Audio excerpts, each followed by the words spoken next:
Hello students, देखिए हमारे पास में आज का टॉपिक है सिल्वरिंग ऑफ ए लेंस। ये लेंस की सिल्वरिंग आप कैसे करते हैं। जैसे बेटा हमारे पास में कोई भी लेंस दिया हुआ है, ये हमारे पास में सपोज के एक लेंस है। अगर हम इस लेंस के वन फेस को क्या कर देते हैं, सिल्वरिंग कर देते हैं, यानी कि पॉलिश कर दिया इसको, तो आपके पास में ये जो लेंस है ये किस तरह से बिहेव्स करेगा। अब तक हमने जो टॉपिक पढ़ा था, हमने लेंस के बारे में पढ़ा था। हमने लेंस को कहाँ रख रहे हैं, एयर में प्लेस कर रहे हैं। हमने कहाँ पे रखा है लेंस को, मीडियम के अंदर रखा है, किसी भी मीडियम, तो उसकी फोकल लेंथ के ऊपर क्या इफेक्ट पड़ता है। साथ में हमने क्या देखा था, लेंस मेकर्स फॉर्मूला, की लेंस मेकर्स फॉर्मूला का हम कहाँ यूज करते हैं, फोकल लेंथ को क्या करने के लिए बेटा, चूज करने के लिए हमें किसकी जरूरत पड़ती है। यानी कि जैसे हमने बताते हैं कि क्या है आपके पास में स्पेक्स है, स्पेक्स को यूज जब भी स्पेक्स यूज किए जाते हैं तो किस यानी फोकल लेंथ क्या है उस स्पेक्स की, तो उसकी फोकल लेंथ को डिटरमाइन करने के लिए यानी हम क्या यूज करते हैं, lens makers formula. Last lecture के अंदर हमने वही टॉपिक डिस्कस किया था एंड साथ में लेंस फॉर्मूला भी पढ़ा था हमने और उसके न्यूमेरिकल्स देखे थे। देखिए आज हमारे पास में नया टॉपिक है सिल्वरिंग ऑफ ए लेंस, कि आप जब भी एक लेंस के वन सरफेस को अगर पॉलिश कर देते हैं, उसको सिल्वरिंग कर देते हैं, then what will be effect on the lens, यानी लेंस जो है वो किस तरह से बिहेव करेगा एंड उसकी फोकल लेंथ क्या होगी एंड साथ में फाइनल इमेज जो फॉर्म होगी वो कहाँ फॉर्म होगी। आज के लेक्चर में बेटा हमें यही देखना है। तो हमने क्या लिया, देखो मान लो सपोज किया मैंने क्या लिया, एक कॉन्वेक्स लेंस लिया और इस कॉन्वेक्स लेंस के अदर फेस को मैंने क्या कर दिया, पॉलिश कर दिया, इसको सिल्वरिंग कर दिया। ठीक है, यहाँ पे आपके पास में क्या रखा हुआ है, एक ऑब्जेक्ट प्लेस किया हुआ है, तो इसकी इमेज कैसे फॉर्म होगी। तो यहाँ पे हम क्या बताएंगे, हम इसके लिए कौन सा फॉर्मूला यूज करेंगे, भाई लेंस फॉर्मूला यूज करें, मिरर फॉर्मूला यूज करें। अब यहाँ पे आके हम क्या हो जाते हैं, कंफ्यूज हो जाते हैं। तो इसके लिए हम क्या बताते हैं कि जब भी आप क्या करते हैं, किसी भी लेंस के वन फेस को अगर पॉलिश कर देते हैं तो ये हमारा जो लेंस है पॉलिश करने के बाद में बिहेव करेगा एक्ट्स एज एन मिरर। ठीक है, और मिरर का फॉर्मूला ही हम यूज करेंगे इसके अंदर। ठीक है, मिरर फॉर्मूला। तो कैसे मिरर की तरह बिहेव करेगा, मान लो ये आपके पास में ऑब्जेक्ट है, ऑब्जेक्ट से सबसे पहले कोई भी इंसिडेंट रे जाके फॉल करेगी सरफेस के ऊपर। जैसे ही सरफेस के ऊपर फोल्ड हुई बेटा, तो ये अब जाके किसके ऊपर फोल्ड करेगी, यानी कि इस सरफेस के ऊपर ये दूसरा क्या है, मिरर की तरह बिहेव करेगा। अब मिरर से रिफ्लेक्ट होकर यहाँ से रे ऑफ लाइट जाएगी और ये क्या करेगा, इस तरह से यहाँ पे इमेज फॉर्म होगी। यानी हम ये बता सकते हैं कि हमारे पास में ये जो कॉम्बिनेशन है ये क्या करेगा, एक तो कॉन्वेक्स लेंस होगा, अब कॉन्वेक्स लेंस से रे ऑफ लाइट गई और जाके किसके ऊपर फॉल करेगी, ये आपके पास में एक मिरर है। और ये मिरर कौन सा है बेटा, कॉन्केव मिरर, इसके ऊपर रे ऑफ लाइट जाके फॉल करेगी, तो यहाँ से हमारे पास में क्या बनेगी, इमेज बनेगी। अब देखो सबसे पहले रे ऑफ लाइट कहाँ गई, इस लेंस के सरफेस के ऊपर, लेंस के सरफेस के ऊपर जाने के बाद रे ऑफ लाइट कहाँ फॉल करेगी बेटा, मिरर के ऊपर, तो यहाँ से मिरर से क्या हुई, रिफ्लेक्ट हुई, मान लो इस पॉइंट के ऊपर रिफ्लेक्ट होगी, रिफ्लेक्ट हुई है यहाँ से, और रिफ्लेक्ट होने के बाद में यहाँ से रे ऑफ लाइट इस सरफेस के ऊपर फॉल करेगी, वापिस लेंस के ऊपर आ गई है, और लेंस से फिर से बेटा क्या करेगी, ये जब भी कोई रे ऑफ लाइट लेंस से निकलती है तो वो क्या कर जाती है, इस तरह से बैंड हो जाती है। तो ये हमारे पास में क्या बनेगी, एक फाइनल इमेज फॉर्म होगी जब भी कोई ray of light convex lens and साथ में मिरर के साथ में क्या कर रहा है, रिफ्लेक्ट कर रहा है। तो हम क्या बताएंगे कि हमारा जो ये कॉम्बिनेशन है ये किस तरह से बिहेव्स करेगा। तो आप क्या बताएंगे कि जो कॉम्बिनेशन है वो एक्ट्स एज एन मिरर। ठीक है, तो ओवरऑल जो आप क्या बताएंगे कि हमारे पास में जो ये ओवरऑल सिस्टम है, जब भी हम किसी भी कॉन्वेक्स लेंस को पॉलिश कर देते हैं, पॉलिश करने के बाद में हमारे पास में जो ओवरऑल लेंस है ये किस तरह से बिहेव करेगा, एक्ट्स एज एन मिरर की तरह, और उस मिरर की हम फोकल लेंथ पर निकाल सकते हैं। मिरर के लिए हम इसकी फोकल लेंथ निकालने के लिए क्या करेंगे, ये आपने लेंस मिरर फॉर्मूला पढ़ा है 1/v + 1/u, तो इससे हम क्या करेंगे, इसको निकाल सकते हैं। ठीक है, जैसे हमें क्या निकालना है, जैसे मैं इसके लिए निकालना चाहती हूँ, भाई हम पावर निकालना चाहते हैं इस लेंस की। ठीक है, तो पावर हम कैसे निकालेंगे, सबसे पहले हम क्या देखते हैं, देखो आपके पास में जो लेंस की जो टोटल पावर है वो किसके इक्वल होती है वो देखनी है। पावर होता है 1/, focal length, reciprocal of the focal length, ये हमारे पास फॉर्मूला होता है जो हमने लास्ट लेक्चर के अंदर देखा था। पावर क्या होता है बेटा, power is the reciprocal of the focal length, यानी पावर हमें क्या बताती है, कोई भी लेंस कितनी यानी कि डाइवर्ज होगा या फिर कन्वर्ज होगा उसकी स्ट्रेंथ को हमें देता है। कि आपके पास में जो रे ऑफ लाइट अगर फोकल लेंथ कम है और फोकल लेंथ ज्यादा है तो हम क्या बताएंगे, यानी क्या दे रहा है वो, उसकी कन्वर्जिंग पावर दे रहा है या फिर उसकी डाइवर्जिंग पावर को शो कर रहा है। तो इस तरह से हम क्या बता सकते हैं, उसकी पावर को बता सकते हैं। और बेटा पावर जो है आपके पास में अलग अलग, जैसे कॉन्केव मिरर है, कॉन्वेक्स लेंस है, कॉनकेव लेंस है, तो सबके लिए हम क्या बताते हैं, नेगेटिव पॉजिटिव अलग अलग आपके पास में जो है पावर होती है। लास्ट लेक्चर में हमने डिस्कस किया था कि जब भी आप लेंसेज का कॉम्बिनेशन लेते हैं तो आपके पास में पावर किस तरह से आती है। जैसे मान लो मैंने क्या किया, दो लेंसेज को क्या किया था, कंबाइन किया था। एक लेंस ये हो गया, दूसरा लेंस मेरे पास में ये हो गया। इसकी पावर P1, इसकी पावर P2, तो हम क्या बता रहे हैं, इनकी नेट इक्विवेलेंट जो पावर आएगी वो किसके इक्वल होगा, P1 प्लस P2, क्योंकि आप इनकी फोकल लेंथ निकालेंगे ना 1/f1 प्लस 1/f2, तो आपके पास नेट क्या देगी, फोकल लेंथ, और फोकल लेंथ जो आएगी वो क्या होगी, उनकी नेट इक्विवेलेंट पावर देगी। ठीक है, तो अब बात आती है बेटा मेरे पास में कि मुझे इस कॉम्बिनेशन की क्या निकालनी है, इक्विवेलेंट पावर निकालनी है। कि अगर मैंने लेंस के एक सरफेस को पॉलिश कर दिया है तो पॉलिश करने के बाद में मेरे पास में यहाँ पे पावर क्या होगी, तो पावर हम क्या बताएंगे, फोकल लेंथ का रेसिप्रोकल। तो उसको निकालने के लिए देखो हम क्या करेंगे, पावर जो आएगी आपके पास में वो किसके इक्वल होगी, सबसे पहले पावर ऑफ द लेंस, फिर पावर किसके पर रिफ्लेक्ट हुआ, मिरर के पर, तो पावर ऑफ मिरर, फिर वापस लेंस पे आ रही है तो पावर ऑफ लेंस। ठीक है, और यहां से हम इसको लिए क्या लिखेंगे, 1/fl प्लस 1/fm मिरर है ये, और प्लस में 1/fl, ये क्या देगा आपके पास में, नेट फोकल लेंथ देगा।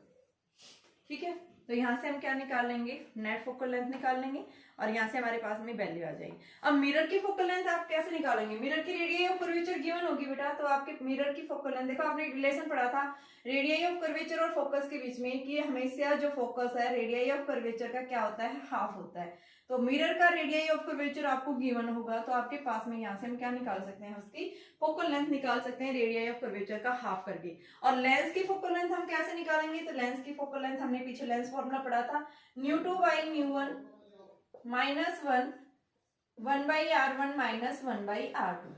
देखा है आपने, दो सरफेसेज है लेंस के अंदर, फर्स्ट सरफेस के लिए radius of curvature r1, second surface के लिए रेडियस ऑफ कर्वेचर क्या होगी, r2, और यहाँ पे इस मीडियम के लिए रिफ्लेक्टिव इंडेक्स ν2 है, और एयर जो इसके सराउंडिंग में उसका रिफ्लेक्टिव इंडेक्स क्या है, ν1 है। तो यहाँ से बेटा हम fl की वैल्यू रखेंगे, fm रखेंगे, और यहाँ से हम नेट इफेक्टिव फोकल लेंथ निकाल सकते हैं। और जब हमारे पास नेट इफेक्टिव फोकल लेंथ आ जाती है तो इससे हम क्या निकाल सकते हैं, फाइनल पोजीशन निकाल सकते हैं। भाई इस कॉम्बिनेशन के द्वारा जो पोजीशन बनेगी इमेज की वो कहाँ बनेगी, तो इसके लिए आप मिरर फॉर्मूला यूज करेंगे, 1/v प्लस 1/u, तो 1/v निकालना हमें, तो 1/f माइनस 1/u, तो ये हमारे पास में कॉम्बिनेशन आ जाएगी, और इससे हम क्या निकाल सकते हैं, उसकी इमेज की पोजीशन को डिटरमाइन कर सकते हैं। तो ये हमें क्या देगा, इमेज की पोजीशन। और साथ में आप ये भी ध्यान रखना कि अगर आपके पास में कॉनकेव मिरर है, कॉनकेव मिरर के लिए हमेशा, कॉनकेव मिरर के लिए बेटा हमेशा फोकल लेंथ जो होती है वो नेगेटिव होती है, और कॉन्वेक्स मिरर के लिए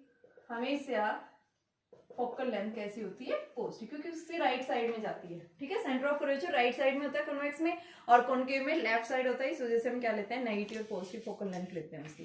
ठीक है, तो इस तरह से हमें क्या करना है, इसके क्वेश्चंस करने हैं। जैसे अब न्यूमेरिकल से ज्यादा एक कॉन्सेप्ट क्लियर होगा, तो देखिए न्यूमेरिकल से हमारे पास में एक, ये तो थ्योरेटिकल कॉन्सेप्ट था बेटा, अब हम इसको क्या करेंगे, न्यूमेरिकल से देखेंगे कि हम इसको कैसे सोल्व करेंगे। ठीक है, तो आप देखो क्या ही ध्यान रखना है, जब भी आप क्या करते हैं, कोई भी कॉम्बिनेशन है आपके पास में, कोई भी लेंस है, उस लेंस के अगर वन सरफेस को क्या कर दिया, पॉलिश कर दिया है, तो हमें क्या देखना है कि आपके पास में पॉलिश करने के बाद जो कॉम्बिनेशन बना है, ये कॉम्बिनेशन किस तरह से बिहेव करेगा।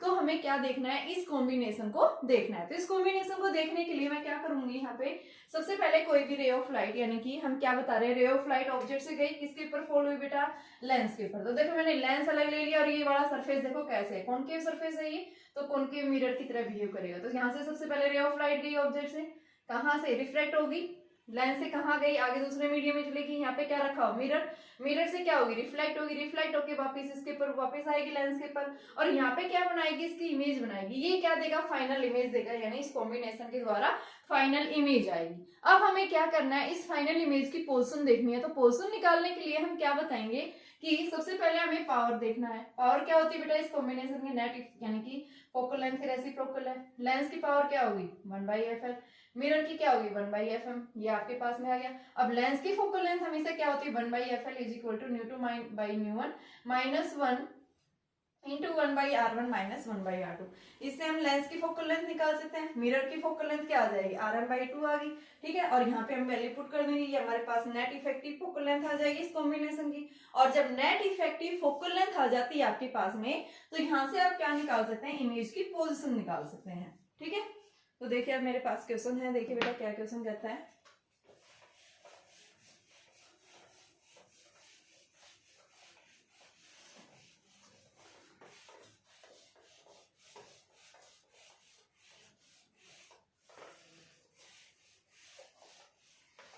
हमारे पास में दिया हुआ है एक कॉन्वेक्स सरफेस है और उसका वन सरफेस पॉलिश किया हुआ है, इसका other face is polish with the silvering. ये हमारे पास कॉम्बिनेशन दिया हुआ है। यहाँ से इसका ऑप्टिकल सेंटर से जो भी डिस्टेंस मेजरमेंट करेंगे ना, वो आप ध्यान रखना ऑप्टिकल सेंटर से। यहाँ पे एक ऑब्जेक्ट प्लेस किया हुआ है, ठीक है। इस ऑब्जेक्ट की जो डिस्टेंस है वो 10 सेंटीमीटर दी हुई है। R1 और R2 दोनों इक्वल हैं इस केस में। जो किसके इक्वल देखे रखिए बेटा, 10 सेंटीमीटर ही है आपके पास में। इसकी जो रिफ्रैक्टिव इंडेक्स है लेंस का वो 3/2 है, ठीक है। आपके पास रिफ्रैक्टिव इंडेक्स दिया हुआ है। क्या पूछा है यहाँ से, find the position of the final image. Find the position of final image. तो हमें क्या करना है यहाँ से, find the position of final image. हमें क्या देखनी है, इसकी फाइनल इमेज निकालनी है। तो फाइनल इमेज हम कैसे निकालेंगे, इस फाइनल इमेज के लिए देखो मैं सबसे पहले क्या बताऊंगी, मेरे पास में ये कॉम्बिनेशन जो है किस तरह से बिहेव करेगा। पहले हम इस कॉम्बिनेशन को देखेंगे। तो ये कॉम्बिनेशन हमारे पास ऐसे बनेगा, ये बन गया लेंस और यहां से आगे हमारे पास में ये क्या है, कॉनकेव मिरर। और मैंने बताया था आपके पास में जो पॉलिश करने के बाद जो सरफेस आता है, उसी तरह से आपका वो पूरा जो कॉम्बिनेशन है उसी सरफेस की तरह बिहेव करेगा। तो देखो बेटा, पॉलिश आपने कैसे किया है, इस पॉलिश करने के बाद में भैया आपने लेंस के वन सरफेस को पॉलिश किया और ये हमारे पास में कैसा आ रहा है, कॉनकेव मिरर है। तो यानी हम क्या बताएंगे, हमारे पास में कॉम्बिनेशन जो आएगा वो किसकी तरह आएगा, acts as a concave mirror की तरह। तो ये आपके पास कॉनकेव मिरर, यहाँ पे मान लो एक ऑब्जेक्ट रखा हुआ है, ठीक है। रे ऑफ लाइट गई यहाँ पे, लेंस के ऊपर फॉल हुई। लेंस के ऊपर फॉल करने के बाद क्या करेगी, यहां से मिरर के ऊपर जाके गिरेगी, मिरर से रिफ्लेक्ट हुई और जाके किसके ऊपर फॉल करेगी बेटा, अभी ये लेंस के ऊपर। और लेंस से क्या होगी, ये इमेज फाइनल इमेज फॉर्म होगी। ये कॉम्बिनेशन आया हमारे पास में।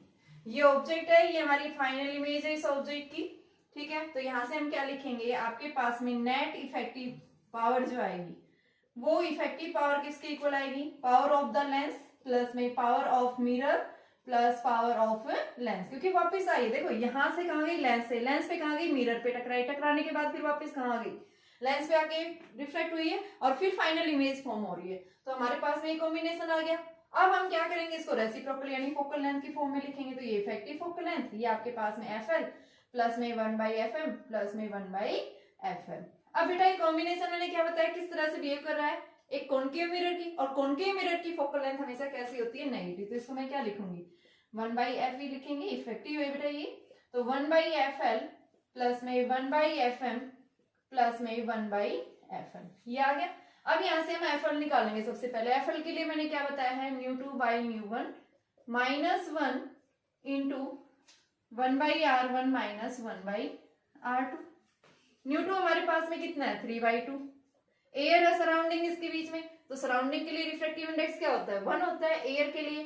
तो -1 इंटू 1/r1, r1 की वैल्यू आपके पास में दे रखी है, एक के लिए 10, तो दूसरा क्या होगा, ऑटोमेटिक नेगेटिव दिखाएंगे आप।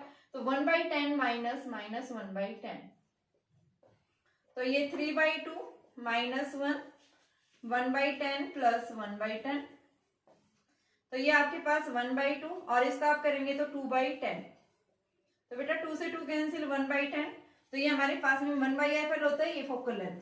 तो ये आपके पास में FL की वैल्यू कितनी आ गई, 10 सेंटीमीटर आ गई। कि आपके पास लेंस की जो फोकल लेंथ आई है वो किसके इक्वल आ गई बेटा, 10 सेंटीमीटर के इक्वल आ गई। अब हमें क्या करना है, रेडियस ऑफ कर्वेचर, यानी कि आपके पास मिरर है, मिरर की रेडियस ऑफ कर्वेचर आपको दे रखी है, कितनी है, 10 सेंटीमीटर। तो यहाँ पे हम लिखेंगे मिरर के लिए रेडियस ऑफ कर्वेचर कितनी है, 10। और बेटा फोकल लेंथ और रेडियस ऑफ कर्वेचर कॉन्केव के लिए हमेशा क्या होती है, नेगेटिव। तो रेडियस ऑफ कर्वेचर भी कैसा होगा, नेगेटिव। अब हमें फोकल लेंथ निकालनी है, तो -10/2, तो यानी -5, ये हमारे पास आ गया। अब हम इसमें रखेंगे 1/FE is equal to 1/10 plus में ये -1/5, ये आपके पास में क्या आ गया, +1/10। तो यहाँ से जब आप इसको सोल्व करेंगे तो हमारे पास में 1/10 प्लस 1/10 की वैल्यू क्या आ जाती है, वैल्यू देखिए। आप इसको सोल्व करेंगे तो आपके पास में ये है, और यहाँ से बेटा देखो ये एफएम की वैल्यू नेगेटिव आ रही है, और एफएम कैसा होता है, इसमें नेगेटिव होता है। तो यहाँ से आपके पास माइनस माइनस प्लस हो जाएगा। तो आपके पास में -1/FE इज इक्वल टू 10, 1 + 2 + 1, तो 4/10। तो ये आपके पास FE की वैल्यू -2.5 सेंटीमीटर। ये क्या है, ये इफेक्टिव फोकल लेंथ जो कॉम्बिनेशन है, इस कॉम्बिनेशन की इफेक्टिव फोकल लेंथ हमारे पास में क्या आ रही है, ये वैल्यू आई है। अब हमें क्या निकालना है, इसकी पोजीशन निकालनी है। ये तो हमने क्या निकाला था, फोकल लेंथ। अब इसकी इमेज निकालेंगे, तो इमेज के लिए 1/V + 1/U is equal to 1/F। Effective है ये, इफेक्टिव की फोकल लेंथ हमने निकाल रखी है, -1.25 है ये। तो यहाँ पे ये वैल्यू रख देंगे, तो आपके पास में क्या आ गया, 1/V निकालना है। ऑब्जेक्ट डिस्टेंस लेफ्ट साइड है, तो -1/10 इज इक्वल टू, ये वैल्यू क्या आ रही है, माइनस में आ रही है। तो यहाँ पे हम इसकी वैल्यू क्या रखेंगे, यानी कि 2.5 को हम 5/2 लिख सकते हैं, तो -1/5/2। तो ये 1/V इज इक्वल टू -2/5 + 1/10। तो बेटा हमारे पास में वैल्यू आ जाएगी, यानी कि 10 एलसीएम आ गया, और ये वैल्यू -4 + 1, तो -3/10। तो यहाँ से हम क्या दिखाएंगे, v की वैल्यू -10/3। फाइनल इमेज जो फॉर्म होगी, कहाँ पे फॉर्म होगी, -10/3 डिस्टेंस के ऊपर क्या होगी, फाइनल इमेज फॉर्म होगी। और जो भी डिस्टेंस हम लेते हैं, कहाँ से लेते हैं, ऑप्टिकल सेंटर से। तो ये क्या है, इसका ऑप्टिकल सेंटर है, बिल्कुल मिड से जो पास हो रहा है, इसको हम क्या कहेंगे, क्या है, ये उसका ऑप्टिकल सेंटर है। ठीक है, तो इस तरह से हम क्या निकालते हैं, इमेज निकालते हैं। अब ये जरूरी नहीं है हमेशा सरफेस आपके पास में कॉनकेव हो, ये प्लेन भी हो सकता है, कॉन्वेक्स फेस भी हो सकता है। ठीक है, तो ये डिपेंड करता है क्वेश्चन आपको किस तरह से दिया हुआ है। अब जैसे मेरे पास में क्वेश्चन है, मैं प्लेन सरफेस के लिए ले रही हूँ कि आपके पास में एक कॉन्वेक्स सरफेस था और उसका अदर फेस जो है प्लेन है, तो बताइए अब वो किस तरह से बिहेव करेगा। तो दूसरा देखो एक बार,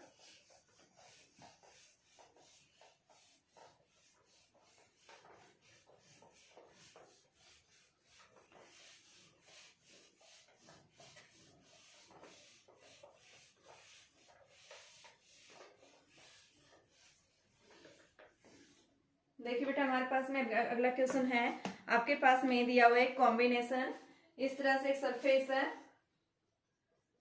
ये इस तरह से पॉलिश किया हुआ है, और इसका अदर फेस इस तरह से दिया हुआ है। ठीक है, यहाँ पे आपके पास में ऑब्जेक्ट है 20 सेंटीमीटर की डिस्टेंस के ऊपर। तो ये हमने क्या लिया, 20 सेंटीमीटर की डिस्टेंस के ऊपर हमारे पास में कोई भी एक ऑब्जेक्ट प्लेस किया हुआ है, और इसकी जो फोकल लेंथ है लेंस की, वो कितनी है, 15 सेंटीमीटर है। ये फोकल लेंथ लेंस की कितनी है, 15 सेंटीमीटर। क्या निकालना है, find the position of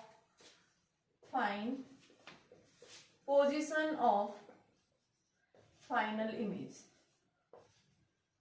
final image की आपको क्या निकालनी है, पोजीशन निकालनी है, जब लेंस की फोकल लेंथ दे रखी है और साथ में ऑब्जेक्ट से डिस्टेंस दे रखी है। बेटा आपको कितनी दी हुई है, 20 सेंटीमीटर दी हुई है। तो हम इसको कैसे निकालेंगे, तो मैंने क्या बताया था, आपके पास में कॉम्बिनेशन किस तरह से बिहेव करेगा, एक्स एज एन, यानी कि सबसे पहले हम इसको अलग अलग लिखेंगे। हमारे पास एक सरफेस ये हो गया, ठीक है, और दूसरा यानी प्लेन सरफेस सही, तो हम इसको क्या लेंगे, इस तरह से लेंगे। और दूसरा सरफेस क्या है बेटा, इसका पॉलिश कर रखा है, तो इस पॉलिश सरफेस हमने ये ली, यानी ये क्या है, प्लेन मिरर हो गया। और यहाँ पे आपके पास एक ऑब्जेक्ट रखा हुआ है, ऑब्जेक्ट कितनी डिस्टेंस पे, 20 सेंटीमीटर की डिस्टेंस पे। ठीक है, अब यहाँ पे इसकी फोकल लेंथ दे रखी, लेंस की कितनी है, 15 सेंटीमीटर। सबसे पहले रे ऑफ लाइट ऑब्जेक्ट से जाएगी किस पे, इस सरफेस पे। यहाँ से जाने के बाद किसके ऊपर फॉल करेगी, मिरर के ऊपर। मिरर से रिफ्लेक्ट होकर वापिस आएगी इस पे, और यहाँ से क्या होगी, फिर से इमेज बन गई।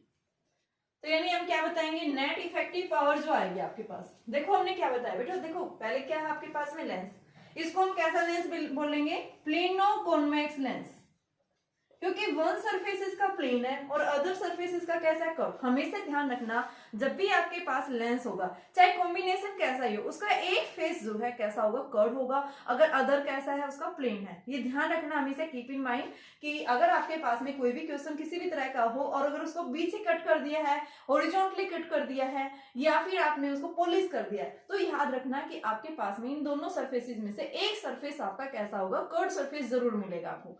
तो ये हमारे पास में क्या है, एक प्लेनो कॉन्वेक्स लेंस है। ये इसको आप कॉन्वेक्सो प्लेनो भी बोल सकते हो, ठीक है। और ये आपका प्लेन मिरर हो गया। यहाँ से सबसे पहले ऑब्जेक्ट से क्या है, एक इंसिडेंट रे ऑफ लाइट की सरफेस के ऊपर फॉल हुई और उससे फॉल करने के बाद मिरर के ऊपर फॉल हुई, वहां से टकरा के फिर किसके ऊपर फॉल कर रही है, इस लेंस के ऊपर फॉल कर रही है। तो ये हमें क्या देगा, यहाँ पे फाइनल इमेज दे रहा है। तो यहाँ पे हम क्या बताएंगे, नेट इफेक्टिव पावर जो आएगी वो क्या होगी, P power of the lens plus में पावर ऑफ मिरर प्लस में वापस फिर लेंस के ऊपर आके गिर रहा है, और इसको हम लिखेंगे 1/FL प्लस में 1/FM प्लस में 1/FN, और ये क्या आ गया 1/F।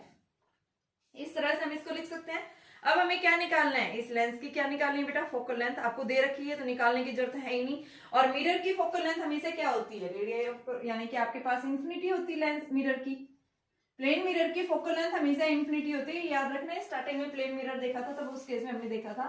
तो 1/F इज इक्वल टू, दे रखी है इसकी वैल्यू आपके पास में कितनी दे रखी है 15, तो इसकी जगह हम क्या रखेंगे 1/15 प्लस में 1/इंफिनिटी प्लस 1/15, तो ये हमारे पास में कितना आ जाएगा 2/15 1/F के इक्वल। तो यहां से आपके पास में F इज इक्वल टू 15/2 यानी कि 7.5 सेंटीमीटर हमारे पास में इफेक्टिव फोकल लेंथ आएगी।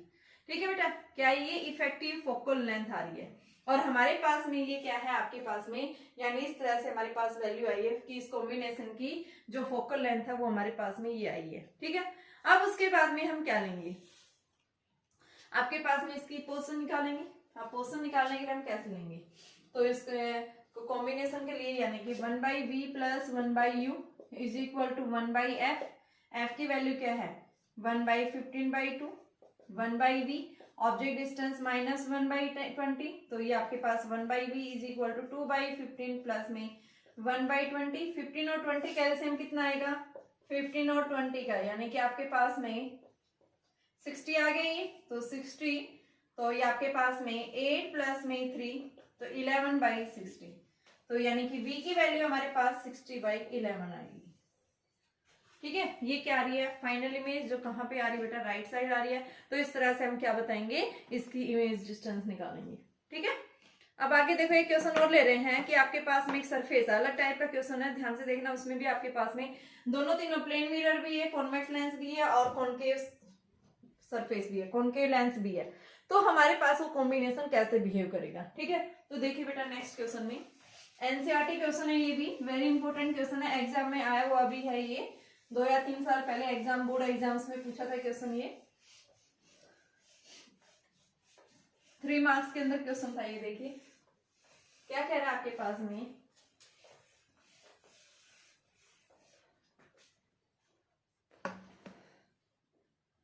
एक आपके पास में इस तरह से पॉलिश किया हुआ सरफेस है, ध्यान से सुनना क्वेश्चन। इसके अंदर लिक्विड फील्ड है,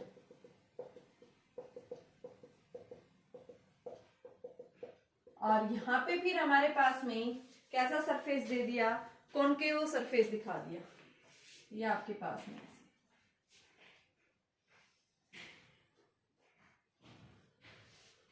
ये कॉनकेव सरफेस दिखा दिया आपके पास में। कॉनकेव, कॉनकेव हम बताते हैं बीच से थिन होता है एंड एजिस से कैसा होता है, थिक होता है। तो यहां से आपके पास में 10 सेंटीमीटर की डिस्टेंस के ऊपर एक ऑब्जेक्ट है, यहां से। ये हमारे पास में प्रैक्टिकल भी है बेटा ये, लेकिन इस साल प्रैक्टिकल शायद मुश्किल ही होंगे आपके। तो ये आपके पास 10 सेंटीमीटर की डिस्टेंस के ऊपर क्या रखा हुआ है, एक ऑब्जेक्ट रखा हुआ है। देखो हमने क्या, देखो एक प्लेन सरफेस लिया मान लो, ठीक है। उस प्लेन सरफेस के ऊपर मैंने क्या रखा, सबसे पहले एक प्लेन मिरर लिया, प्लेन मिरर पे मैंने वाटर रख दिया, वाटर रखने के बाद मैंने उसके ऊपर एक कॉन्वेक्स सरफेस रख दिया। ठीक है, और कॉन्वेक्स सरफेस रखने के बाद अब मैं उसकी इमेज देखूंगी। आपके पास जो ऑब्जेक्ट है, यानी कि जो भी आप देख रहे हैं भाई इमेज कहाँ जा रही है, मान लो हम पेंसिल वगैरह देख लेते हैं आपके पास यहाँ पे, तो उसकी इमेज जो है कहाँ जाके शिफ्ट हो रही है वो हम देखते हैं। ठीक है, तो आपके पास में लेंस होल्डर के ऊपर हम ये प्लेस करते हैं और फिर हम ये प्रैक्टिकल करते हैं। तो हमारे पास में क्वेश्चन ये दिया हुआ है कि आपके पास में जो इसकी रेडियस ऑफ कर्वेचर है इस कॉम्बिनेशन की वो 20 है, R बराबर 20। लिक्विड का ये लिक्विड है, वाटर का रिफ्रैक्टिव इंडेक्स हमेशा कितना होता है 4/3 होता है, ठीक है। ग्लास का रिफ्रैक्टिव इंडेक्स 3/2 होता है। तो यहाँ पे ऊपर वाला जो सरफेस है कैसा ग्लास है, ग्लास के लिए रिफ्रैक्टिव इंडेक्स 3/2 है, ठीक है। रेडियस ऑफ कर्वेचर आपके पास में ऊपर वाले सरफेस की 10 सेंटीमीटर दे रखी है, ये अपर वाले सरफेस की रेडियस ऑफ कर्वेचर 10 सेंटीमीटर और ऑब्जेक्ट डिस्टेंस है ये 10 सेंटीमीटर डिस्टेंस दी हुई है, ठीक है। पूछा क्या है आपसे कि find the position of final image, इस सिस्टम की जो फाइनल इमेज बनेगी वो कैसे बनेगी, ठीक है। तो कैसे निकालेंगे इसके लिए आपके पास में देखो कैसे, सबसे पहले तो हम कॉम्बिनेशन को कैसे लेंगे। ये जो कॉम्बिनेशन है ये सबसे पहले हमारे पास में क्या बन रहा है, नीचे वाला सरफेस क्या बन रहा है कॉनकेव मिरर। तो मैं इसको क्या लिखूंगी कॉनकेव मिरर, कॉनकेव मिरर हो गया ये मेरे पास में। अब मैं बीच में फिर क्या लगाऊंगी कॉन्वेक्स सरफेस है और फिर ऊपर मैं क्या लगाऊंगी, यहां से आपके पास में कॉनकेव सरफेस है ये और यहां से फिर क्या रखा हुआ है एक ऑब्जेक्ट रखा हुआ है, ठीक है। तो यहां से मान लो ऑब्जेक्ट यहाँ पे है, सबसे पहले रे ऑफ लाइट यहां से यूं जाएगी और यहां से रिफ्लेक्ट होकर फिर इधर यूं ऑब्जर्व कर रहे हैं।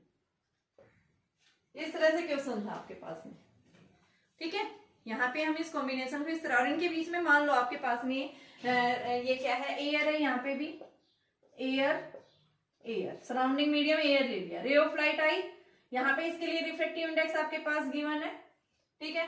हमारे पास में फर्स्ट सरफेस के ऊपर रे ऑफ लाइट कॉनकेव सरफेस के ऊपर यानी इस कॉनकेव लेंस के ऊपर, फिर कॉन्वेक्स लेंस के ऊपर फॉलो हुई, फिर कॉनकेव मिरर के ऊपर फॉलो हुई, ये कॉनकेव मिरर है बेटा। और यहाँ से रिफ्लेक्ट होके मिरर से जब भी कोई रे ऑफ लाइट आती है तो वहां से रिफ्लेक्ट हो जाती है, तो यहाँ से रे ऑफ लाइट क्या करेगी रिफ्लेक्ट होगी, वापस कहाँ जाएगी कॉन्वेक्स लेंस के अंदर और फिर उससे कहाँ जाएगी कॉनकेव सरफेस के ऊपर। तो आपके पास में ये जो नेट इफेक्टिव पावर जो आएगी वो किसके इक्वल होगी बेटा, कि आप क्या बताएंगे power of the concave lens plus में power of the convex lens plus में PL1 PL2 and power of the mirror plus में पावर ऑफ मिरर एंड वापिस रिफ्लेक्ट होके जा रहा है तो PL2 प्लस में PL1 हमारे पास ये बनेगा, ठीक है। अब इन सबका कॉम्बिनेशन हम लिखेंगे। सबसे पहले आपके पास में यहाँ पे हम क्या बताएंगे, जो भी मिरर होगा उसी के इक्वल, तो ये 1/f नेगेटिव लेंगे ये क्योंकि मिरर है, मिरर के लिए आपके पास कॉनकेव मिरर के लिए फोकल लेंथ होगी वो नेगेटिव, तो -1/f is equal to 1/fl plus में 1/fl2 प्लस में 1/fm प्लस में 1/fm प्लस में 1/fl2 प्लस में 1/fl1, इस तरह से लिख दिया। अब हम इनकी फोकल लेंथ निकालेंगे, लेंस फर्स्ट सरफेस के लिए, सेकंड सरफेस के लिए, ठीक है। सबसे पहले हमें लेंस L1 की निकालते हैं, तो for the lens L1 first lens कौन सा है कॉनकेव है, तो कॉनकेव के लिए रिफ्रैक्टिव इंडेक्स 3/2 दे रखा है, तो यहाँ पे लिखेंगे 1/fl इज इक्वल टू न्यू बाई 1, तो एयर है सराउंडिंग तो ये 3/2 माइनस 1 इंटू 1/r1, r1 आपके पास में कितना है बेटा 10 है, तो दूसरा सरफेस कैसा होगा उसका पॉजिटिव होगा। तो आपके पास कॉनकेव के लिए रेडियस ऑफ कर्वेचर फर्स्ट कैसी होती है -1/r1 और दूसरे भी हम क्या लेंगे -1/r2, तो 3/2 माइनस 1 -1/10 -1/10, ठीक है। आपके पास ये सरफेस हो गया, तो ये 1/2 -2/10 ये कैंसिल -1/10, तो FL जो है -10 फर्स्ट लेंस के लिए 10 सेंटीमीटर फोकल लेंथ आ गई। सिमिलर हम सेकंड सरफेस के लिए निकालेंगे। सेकंड सरफेस हमारे पास में कैसा है एक कॉन्वेक्स है, तो कॉन्वेक्स सरफेस के लिए निकालेंगे, तो कॉन्वेक्स सरफेस के लिए 1 के लिए क्या होता है बेटा, देखो कॉनकेव के लिए R1 हमेशा नेगेटिव होता है, कॉनकेव के लिए फॉर कॉनकेव लेंस R1 जो हमेशा नेगेटिव होता है, R2 की वैल्यू हमेशा पॉजिटिव होती है, but for the convex surface के लिए R1 आपकी पॉजिटिव होगी तो R2 कैसा होगा नेगेटिव होगा। ये ध्यान रखना, कीप इन माइंड जब भी आप न्यूमेरिकल्स करते हैं तो आपको पता होना चाहिए कि आपका सरफेस कैसा है, कॉनकेव लेंस है या कॉन्वेक्स लेंस है। कॉनकेव लेंस लेते हैं तो उस केस में हम क्या लेते हैं, आपके पास में जो फर्स्ट सरफेस है उस फर्स्ट सरफेस के लिए यानी हम क्या बताएंगे कि आपके पास में वैल्यू जो आएगी वो किसके इक्वल मिलेगी।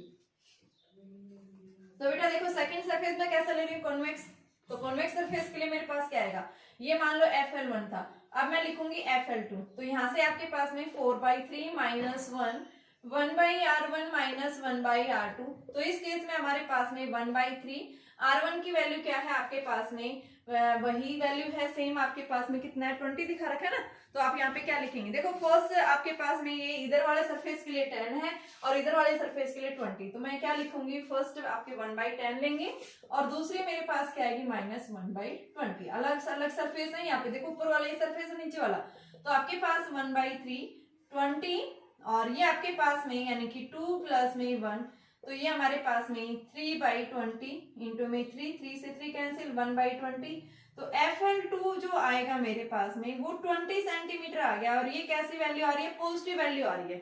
ठीक है, तो हमने सेकंड लेंस के लिए निकाल दिया। अब हमारे पास में क्या बचा, मिरर। मिरर कैसा आपका, कॉनकेव मिरर। कॉनकेव मिरर के लिए फोकल लेंथ हमेशा कैसी होती है, नेगेटिव, तो क्या लेंगे -20/2, तो ये -10 सेंटीमीटर आ गया। हमने तीनों निकाल दी ना, अब मैं इस फॉर्मूले में पुट करूंगी ये सारी वैल्यूज, ये वैल्यू निकाल रखी है मैंने इसके अंदर, मैं रखू इसके अंदर, तो देखो मेरे पास में वैल्यूज क्या आ जाएगी, मैं ये सारी वैल्यू रख रही हूँ बेटा इसके अंदर, तो यहां से मेरे पास मैं इसको मिटा रही हूँ, तो मेरे पास में आ जाएगी -1/f is equal to L1 की वैल्यू कितनी है -1/10, प्लस में L2 की वैल्यू कितनी है 1/20, प्लस में FM की वैल्यू कितनी है -1/10, -1/10। आपके पास में मिरर है ना, मिरर से टकरा के तो गई है, तो मिरर की तो आपका 1 ही होगा बेटा, मिरर हम 2 नहीं ले सकते, मिरर तो 1 ही रहेगा आपके पास में। और ये आपके पास में +1/f2, F2 की वैल्यू कितनी है 1/20 और L1 कितना है -1/10, ये हमारे पास में वैल्यू आ गई है। इसको हम सोल्व करेंगे तो आपके पास में क्या देखते हैं, आपके पास ये वैल्यू जो आपके पास है 1/10 और ये वैल्यू आपके पास में, यहाँ से देखिए मिरर की जो फोकल लेंथ होती है वो -10 है, तो यहाँ पे आपके पास माइनस माइनस ये क्या हो जाएंगे, प्लस हो जाएंगे बेटा ये। ठीक है, तो ये इससे कैंसिल हो जाएगा और ये आपके पास में 1/20 यानी कि +1/20 -1/10, तो 2/20 यानी 1/10, तो ये आपके पास में 1/0 और समथिंग को अगर हम 0 से डिवाइड करते हैं तो हमारे पास में फोकल लेंथ जो आएगी वो इन्फिनिटी आ जाएगी। इन्फिनिटी फोकल लेंथ किसकी होती है, प्लेन मिरर की। तो यानी हम क्या बताएंगे, हमारे पास ये जो कॉम्बिनेशन है ये किस तरह से बिहेव करेगा, behave acts as plane mirror. क्या करेगा, प्लेन मिरर की तरह बिहेव करेगा। ये जो कॉम्बिनेशन था ना ये प्लेन मिरर की तरह बिहेव करेगा। अब हमें क्या निकालना है, इसकी इमेज। तो इमेज निकालने के लिए 1/b minus 1/u is equal to 1/f। तो बेटा ये इन्फिनिटी हो गया तो 1/v बराबर किसके इक्वल आ गया, u के इक्वल। और u क्या है 10, तो v कितना आ गया 10 सेंटीमीटर ही आएगा ना। देखो प्लेन मिरर में होता क्या है आपके पास में कि प्लेन मिरर ये वैल्यू नेगेटिव आएगी क्योंकि इस साइड जा रहा है ना, ये प्लस होता है यहाँ पे तो ये माइनस। तो प्लेन मिरर का मतलब क्या है कि अगर आपके पास में, जैसे मैं ये मिटा रही हूँ बेटा, आपके पास ये एक प्लेन मिरर है, मान लो इस प्लेन मिरर से ऑब्जेक्ट कितनी डिस्टेंस पे 10 सेंटीमीटर के डिस्टेंस पे है, तो इसके बिहाइंड यानी यहाँ पे इमेज जो बनेगी वो यहाँ बनेगी और अपोजिट साइड है इस वजह से क्या ले लिया माइनस। ठीक है, जितनी डिस्टेंस पे ऑब्जेक्ट होता है मिरर के अंदर क्या होता है उतनी डिस्टेंस पे हमेशा इमेज फॉर्म होती है, सेम साइज होता है। हमने यही पढ़ा था मिरर के लिए। ठीक है, तो आप क्या बताएंगे, इस तरह से हमारे पास में कॉम्बिनेशन क्या करता है, बिहेव करता है बेटा। ठीक है, नेक्स्ट देखिए, अभी आता है हमारे पास में नेक्स्ट टॉपिक सिंपल माइक्रोस्कोप। देखिए बेटा अभी नेक्स्ट टॉपिक आता है हमारे पास में सिंपल माइक्रोस्कोप। सिंपल माइक्रोस्कोप हम क्या बताते हैं, होता क्या है, सिंपल माइक्रोस्कोप एक ऐसा डिवाइस है, ये एक ऑप्टिकल इंस्ट्रूमेंट होता है जो क्या करता है, किसी भी स्मॉल ऑब्जेक्ट्स को देखने के लिए यानी उसके साइज को देखने के लिए हम किसका यूज करते हैं, सिंपल माइक्रोस्कोप का यूज करते हैं। इस सिंपल माइक्रोस्कोप के अंदर बेटा होता क्या है, देखिए आपके पास में इसके अंदर जो है एक कॉन्वेक्स लेंस होता है। ठीक है, कॉन्वेक्स लेंस है, ये कॉन्वेक्स लेंस में क्या करता है कि ऑब्जेक्ट को हम किसके बीच में प्लेस करेंगे, सी और एफ के बीच में, यानी ऑप्टिकल सेंटर और फोकस के बीच में प्लेस करेंगे, जिसके कारण हमारे पास में जो इमेज आएगी कैसी आएगी, वर्चुअल आएगी, इरेक्ट आएगी एंड अनलार्ज साइज आएगा। ठीक है, यहाँ पे हम जो बताते हैं कि आपके पास में जो सिंपल माइक्रोस्कोप होता है ये क्या करने के लिए हम यूज करते हैं, किसी भी ऑब्जेक्ट्स की इमेज को मैग्नीफाई करने के लिए हम क्या करते हैं, इस सिंपल माइक्रोस्कोप का यूज करते हैं। सिंपल माइक्रोस्कोप जो है क्या बताते हैं, इसके अंदर एंगुलर जो आपके पास में मैग्निफिकेशन है उसको इंक्रीज किया जा सकता है, उसकी इमेज, यानी कोई भी आपके पास में माइन्यूट ऑब्जेक्ट्स है जिसके साइज जो है क्या है वेरी स्मॉल है, तो हम क्या करते हैं उसको देखने के लिए हम किसका यूज करेंगे, सिंपल माइक्रोस्कोप। तो देखिए मैंने इसके लिए क्या लिया, एक कॉन्वेक्स लेंस कंसिस्ट किया जो कहाँ पे रखा हुआ है, एक ऑप्टिकल बेंच के ऊपर रखा हुआ है।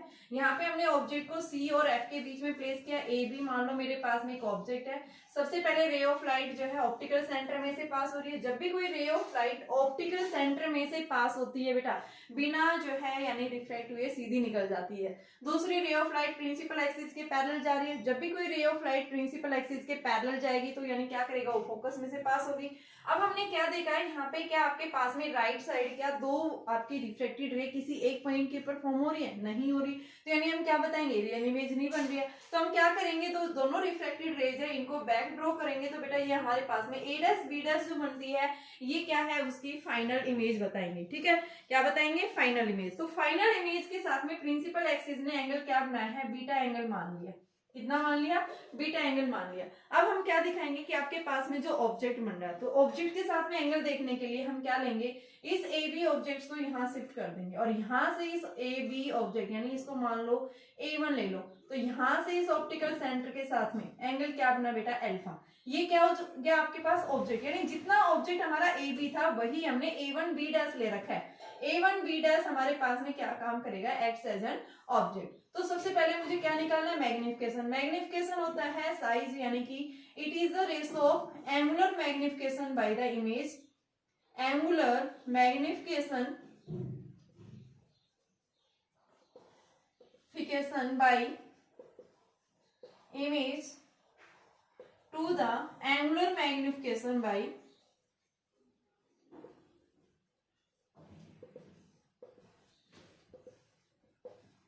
ऑब्जेक्ट। तो इमेज के द्वारा मैग्निफिकेशन क्या बन रही है, बीटा, और इसके द्वारा क्या बन रहा है, अल्फा। ठीक है, अब यहाँ पे हम क्या बताते हैं कि जो बीटा और अल्फा एंगल्स जो हैं वो बेटा किस में है, यानी कि स्मॉल एंगल्स हैं, और स्मॉल एंगल्स को हम क्या लिख सकते हैं, यानी अल्फा को हम tan अल्फा लिख सकते हैं और बीटा को हम क्या लिख सकते हैं, tan बीटा ले सकते हैं। तो हमारे पास में क्या आएगी, m is equal to tan beta by tan alpha. अब tan बीटा हम कैसे लेंगे, आपके पास में ट्रायंगल बन रही है tan बीटा देखने के लिए, देखो ये ट्रायंगल बन रही है a dash b dash c। इस a डैश b डैश से हम क्या निकालेंगे, tan बीटा की वैल्यू निकालेंगे, और सिमिलर हम क्या निकालेंगे, आपके पास में जो क्या बन रही है बेटा, tan अल्फा भी। तो tan बीटा हम a dash b dash c की बजाय हम क्या ले ले, a b c ले ले, तो हम क्या लिखेंगे, in triangle a b c। तो आपके पास में इस ट्रायंगल a b c के अंदर tan बीटा की वैल्यू क्या आएगी, a b अपॉन में b c। सिमिलर हम क्या लेंगे, tan अल्फा। tan अल्फा हमारे पास में क्या आएगा, यानी कि a dash b dash upon में b c, b dash c। अब देखो ये क्या है, आपके पास में ऑब्जेक्ट है u है, और ये क्या बन रही है बेटा, इमेज डिस्टेंस। इमेज डिस्टेंस जो हम क्या बता रहे हैं कि फाइनल इमेज जो फॉर्म होगी वो कहाँ पे फॉर्म होगी, लीस्ट डिस्टेंस डिस्टिंक्ट विजन के ऊपर, जहां पे हमें क्या दिखता है, क्लियर इमेज फॉर्म होती है। अगर हम इस लीस्ट डिस्टेंस डिस्टिंक्ट विजन से अगर हम ऑब्जेक्ट को आगे लेके आते हैं, यानी डिस्टेंस कम करते जाते हैं, तो हमारे आईज के ऊपर क्या पड़ता है, थोड़ा सा स्ट्रेस पड़ता है, और साथ में हम उस ऑब्जेक्ट को क्लियर इमेज नहीं देख पाते हैं। यानी जो क्लियर इमेज बनती है वो कहाँ पे बनती है, लीस्ट डिस्टेंस डिस्टिंक्ट विजन के ऊपर फॉर्म होती है। तो यहाँ पे ये बता रहे हैं हम कि ये डिस्टेंस किसके इक्वल है, जो 25 सेंटीमीटर के इक्वल होती है डिस्टेंस विजन जो आपके पास में। तो यहाँ से मैंने इसके इक्वल रख दिया। अब यहाँ पे मैं इसकी वैल्यू पुट करूंगी m के अंदर, तो मेरे पास फॉर्मूला देखो क्या बनेगा, tan बीटा क्या है, a b अपॉन में b c, एंड आपके पास में tan अल्फा क्या है, a dash b dash upon में b डैश c। हो गया ये। अब यहाँ से हम क्या करेंगे, देखो a से b आपके पास में क्या है, देखिए बेटा आपके पास में ए बी, आपके पास में वैल्यू हम पुट करेंगे इनकी वैल्यू, तो आपके पास में देखो किसके इक्वल आएगी, यहाँ से आप पुट कर सकते हैं इनकी वैल्यूज को। तो आपके पास में वैल्यू जो आ रही है वो देखिए किस तरह से आएंगी। tan अल्फा को हमने क्या लिखा है, a1 b डैश। देखो tan अल्फा जो हमारे a डैश नहीं है, a1 b डैश है बेटा, a1 b डैश। और a1 b डैश हम क्या दिखा सकते हैं, a1 b डैश जो है वो किसके इक्वल है, a b के इक्वल हमने कंसिडर किया था। तो m हमारे पास में क्या आ गया, यानी ए बी अपॉन में B C, B dash C upon में ए बी से ए बी कैंसिल, तो m is equal to B dash C upon में BC, B डैश C क्या है आपके पास में D है ये, और ये अपोजिट साइड जा रही है तो माइनस होगा, B से C आपके पास में क्या होगा माइनस U। तो M की वैल्यू हमारे पास में क्या आ रही है D/U। तो ये हमारे पास में क्या बन रही है, मैग्निफिकेशन फॉर्म हो रही है। ठीक है, तो ये तो हमारे पास में हमने क्या से मैग्निफिकेशन इस फॉर्मूले से निकाला है, एंगुलर मैग्निफिकेशन से। अब फाइनल इमेज जो फॉर्म होगी आपके पास में उसका फॉर्मूला निकालना है। तो हम क्या करेंगे, यहाँ से लेंस फॉर्मूला से यूज रखेंगे कि आईज के थ्रू जब देख रहे हैं तो आईज के लिए हम लेंस फॉर्मूला तो क्या बताएंगे, by using lens formula 1/v minus 1/u is equal to 1/f। v की वैल्यू किसकी इक्वल है बेटा, कहाँ पे फॉर्म हो रही है, लेस डिस्टेंस डिस्टिंक्ट रीजन के ऊपर, तो v को हम क्या लिखेंगे -d, और यहाँ से हम इसकी वैल्यू रखेंगे तो ये आपके पास में क्या आ जाएगा -1/d minus 1/u is equal to 1/f। f किसके लिए, i के लिए ले रहे हैं। ठीक है, तो यहाँ से हम इसकी वैल्यू रख सकते हैं, या फिर आप इसको मल्टीप्लाई भी कर सकते हैं। देखो अगर मैं क्या कर दूं, इसको v से डिवाइड कर दूं, मल्टीप्लाई कर दूं दोनों साइड से, तो क्या आ जाएगा मेरे पास में 1 minus v/u is equal to v/f। और यहाँ से हम v/u क्या होता है, अभी आपने पढ़ा है बेटा, आपके पास में 1/n मैग्निफिकेशन होता है, size of image to the size of object. तो ये हमारे पास में 1 minus m is equal to d/f। तो ये m की वैल्यू हमारे पास में, यानी वैल्यू क्या आ जा रही है माइनस में बेटा आपके पास में, क्योंकि फोकल लेंथ है ये। ठीक है, तो यहाँ से हम क्या रखेंगे, m की वैल्यू निकाल सकते हैं, और m की वैल्यू जो हमारे पास में v जो आ रहा है ना, ये हम क्या लिखेंगे -d होता है। तो ये आपके पास में m is equal to 1 plus d/f। तो ये हमारे पास में मैग्निफिकेशन आ गया जो i के द्वारा फॉर्म हो रही है 1 प्लस में d/f।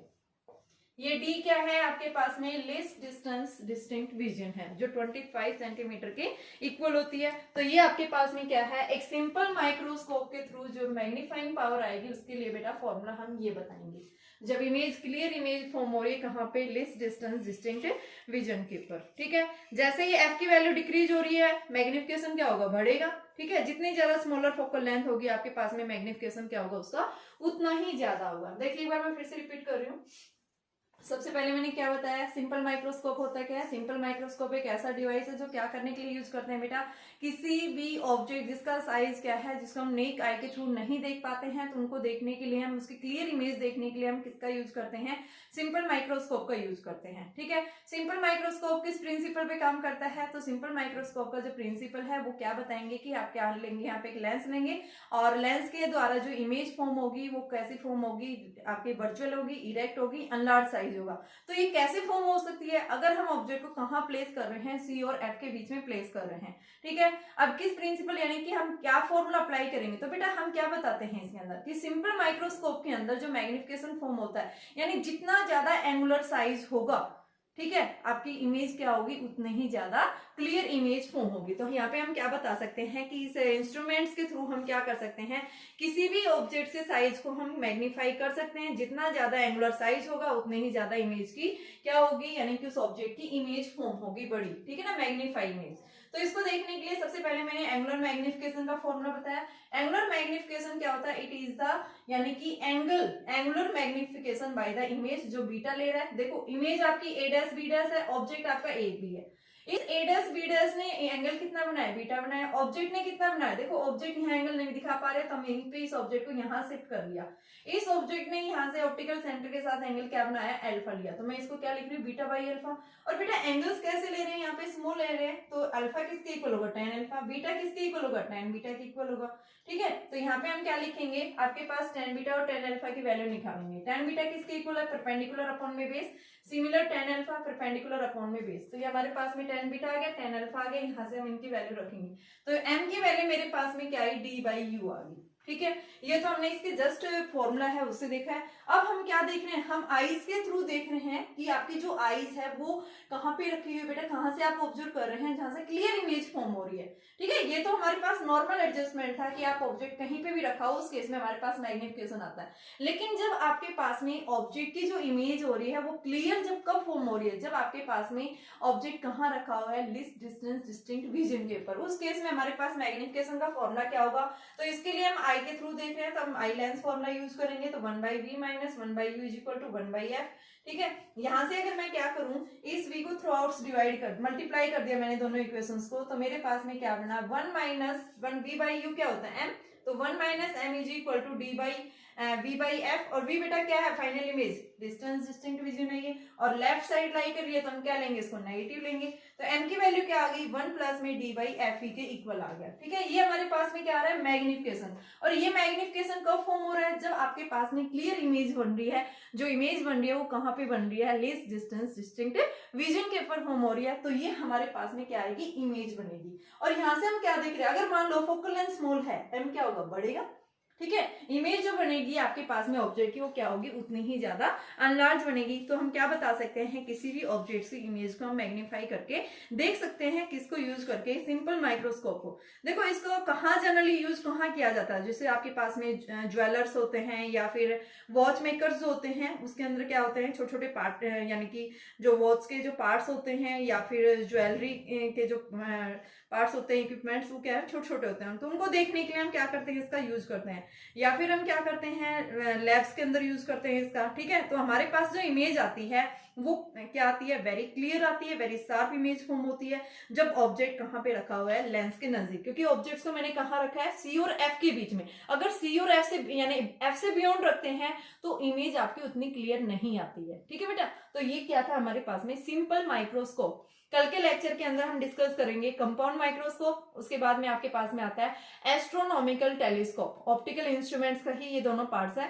और साथ में आपके पास में रिफ्लेक्टिंग टाइप। देखो ये जो पढ़ेंगे हम आपके पास, कंपाउंड माइक्रोस्कोप और एस्ट्रोनॉमिकल, ये दोनों कैसे होते हैं, रिफ्लेक्टिंग टाइप टेलीस्कोप होते हैं। ठीक है, और उसके कंपेरिजन हमारा रिफ्लेक्टिंग टाइप माइक्रोस्कोप जो होता है, कैसा, रिफ्लेक्टिंग टाइप माइक्रोस्कोप, वो क्या है, ज्यादा बेस्ट माना गया है। तो हम कल उन दोनों के बीच में, रिफ्लेक्टिंग और रिफ्लेक्टिंग दोनों के बीच में कंपैरिजन पढ़ेंगे बेटा। तो यहाँ से वेरी इंपॉर्टेंट टॉपिक है ये दोनों तीनों। ठीक है, अभी तक ये तो आपका सिंपल माइक्रोस्कोप सिर्फ बेसिक था कि आपके पास में ऑप्टिकल इंस्ट्रूमेंट्स के अंदर क्या होता है। ठीक है, अब कल के जो लेक्चर्स होंगे उसके अंदर हम डेरिवेशंस करेंगे, वो भी आपके पास में इंपॉर्टेंट टॉपिक है। तो इस लेक्चर को ध्यान से सुनना, साथ में अपनी नोट्स बना लेना।